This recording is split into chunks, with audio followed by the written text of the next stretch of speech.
Bob's Wrinkles, everybody. It's HotShot, and today we are looking at Transformer Studio Series Grim. We are not taking a look at this stupid piece of crap. This is not what a good Grimlock figure looks like. This is what a good Grimlock figure looks like. So today, me and the Silver Knight will be reviewing Transformers Studio Series Grimlock. And if we do sound a bit more quieter than usual, we have to be quiet in case some little person wakes up. So, as you can see, this is a take on its Age of Extinction version. The Silver Knight just broke off the smaller Grimlock's arm. You can see that it's a slightly updated version to this abomination.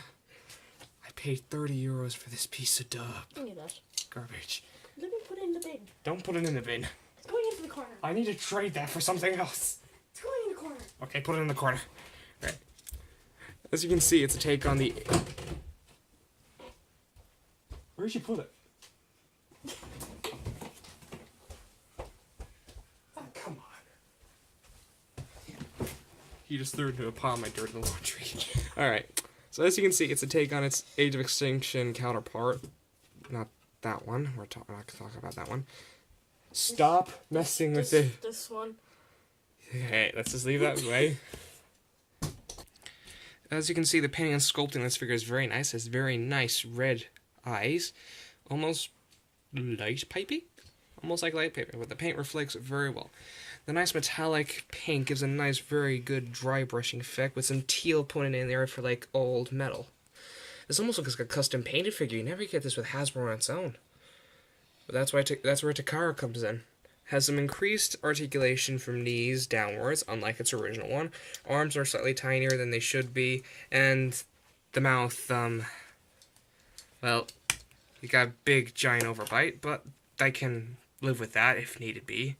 And the face, dear God, the face is awesome. The teeth are nice, razor soft, but they are made of soft plastic to ensure no little kid pokes their eyes out or cuts themselves, because if they were really hard plastic, they would draw blood. But one of my main gripes about the figure is the fact that nothing really tabs in very well. Like, this waist piece doesn't tab in. As well as these side portions right here. They don't tab in either. But they work, they hide the tail really well, and the tail is just... You can literally tell the tail is a giant wrecking ball. But, it's alright. It's stuff I can live with. But other than my major critiques about the Dino mode, it is a very nice figure. The articulation is pretty decent. Mouth can open and close. You don't exactly get a head posability, but you can kind of count this. Little Dino arms are on a ball joint. You don't really get a lot of tail movement unless you count this as it. And a nice swivel right there. Oh boy, what have I done? Let's forget I said that. You got a nice forward and back on this. The knees are like... The legs are very weird. You can get this. That's more transformation. You got a nice ball joint the legs, but it is prohibited by the way the legs are transformed. And yeah, that's articulation in general. Now for some size comparisons. Here is DC Collectibles Green Arrow, Titans Return Hot Rod, and Planet X Jupiter. And for the hell of it, here it is with the original piece of dud. Okay, I guess now it's time to go down to transformation. So, to begin, we are going to start off legs down, because the legs kind of interfere with the top half. The only thing is, Hasbro can't make good toys on their own. In fairness, they did do some pretty good stuff before 2012. That was 2014. Alright, let's get into transformation. So, to begin, we're going to take the feet, we're going to flip out these pieces right here. We're going to take this. And you're going to, like, stretch the legs out, and then you're going to bring this up, and wait till you hear, like, a small click. There you go. Straighten everything out, bring out this piece, and you're going to rotate the foot like that. And you'll just do the other leg the same. You're magic! You did that instantly. Yes. Magic. You're a wizard. Now you're going to take these pieces, bring them out, and you're just going to untab these. These peg in via these pegs here on these slots here on both sides. Then you bring this down, bring out this waist piece. This is a leader class, first leader class review ever. What do you guys think, huh? Well, from the start. let's just leave it at that. Silver Knight. All right. Next, you're just gonna. Where'd he go? Oh, there he is. You're gonna take these pegs here, and you're gonna bring them in the slots right there. You can see them right there, right there. You're gonna bring these together if you can. And there's like slots here that go into pegs here that are slightly in. You just plop those in the rest of the way. Then you're just gonna orientate these waist pieces until they are like somewhat flush with each other. Like and you're that. done. Completely. You're not even completely done yet. You're just gonna take this piece and you're gonna sort of flatten it out like pancake. And then you got the. Sorry, I just knocked over one of my cups. What did you kick? I kicked a cup into a glass. It's fine, they're not broken. Alright, next we're gonna take the dinosaur head. We're gonna untab this. There's pegs right here in the top half of the jaw that go in holes here and here. You're gonna take this and just take it out like so. Straighten out the arms. Bring these down. And you're gonna take this. I'm just gonna sort of lie it back. Like so. I don't know exactly how that connects, but it connects in a way I don't know. You're gonna take the main piece of the tail and rotate it back up. Flip out the faux dino head, and this is a good mechanic, unlike the original where they just split the dino head in half. That's usually what they always do. Then you're just gonna take this, bring that down to complete the main head. Then you're gonna bring this out, and this is connected via pegs here, and holes here and here. Then you're just gonna take this, bring it out, and peg it back in those same holes. And you're just gonna flip out this little horn.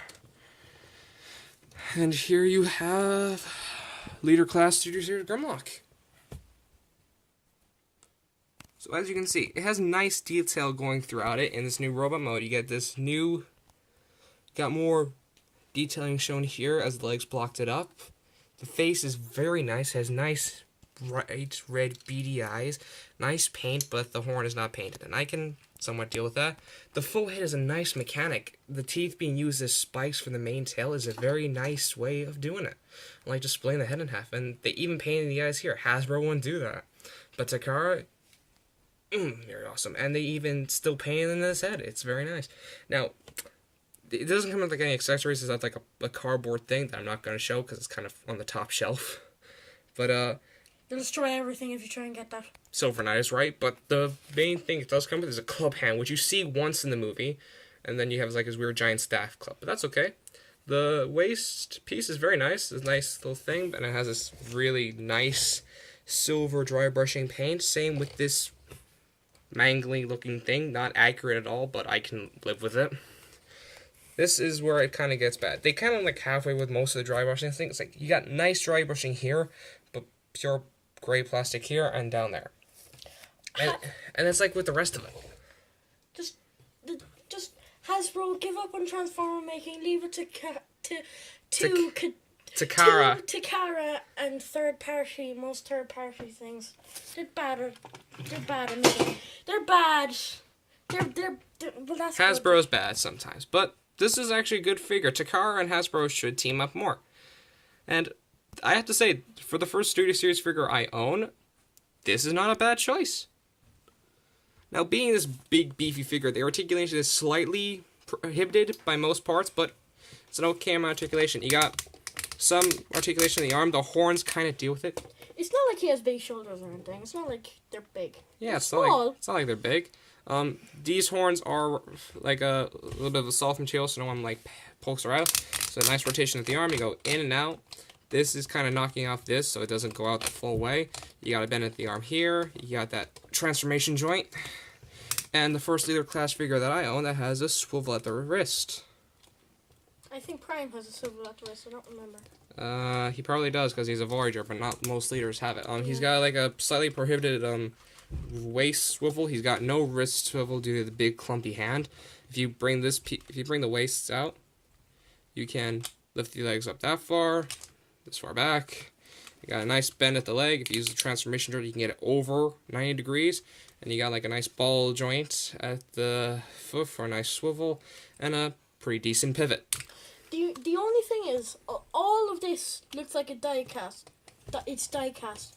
It's just a club that doesn't look like it's die cast. If they painted the whole figure in this type of dry brushing, I would love it even more. But since they didn't do it fully, it's not the best. It's just really the club that they didn't, that you can only really notice.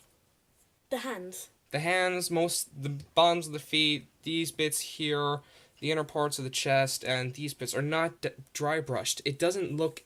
It breaks it up a bit to make it more mechanical, but it doesn't look nice.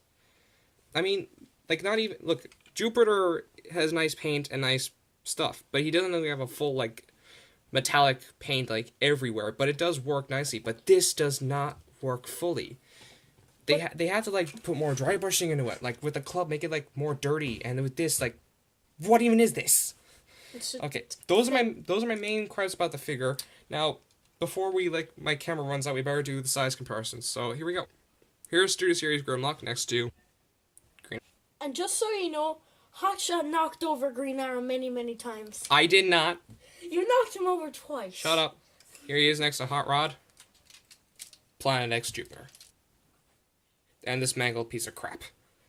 So overall, the figures also, if you're a movie collector and you need this figure, I would suggest buying it. But if you're not and you enjoy Grimlock, this is a decent figure, but I would prefer Vulcan. The Dynamo is more consistent. So this has been the Transformers review of Transformers Studio Series Leader Grimlock. If you want to pick this up, you can check out Big Bad Toy Store, see what he has. But I got this at World of Wonder for 60 quid. Pretty okay, not so much. But if you want it, buy it. If you don't want it, don't buy it. Don't blame me if you do buy it. So this has been HotShot and Silver Knight's review of Grimlock, and we'll all see you next time. Bob's your uncles, Fanny's your aunt. Have fun with your toys. Goodbye.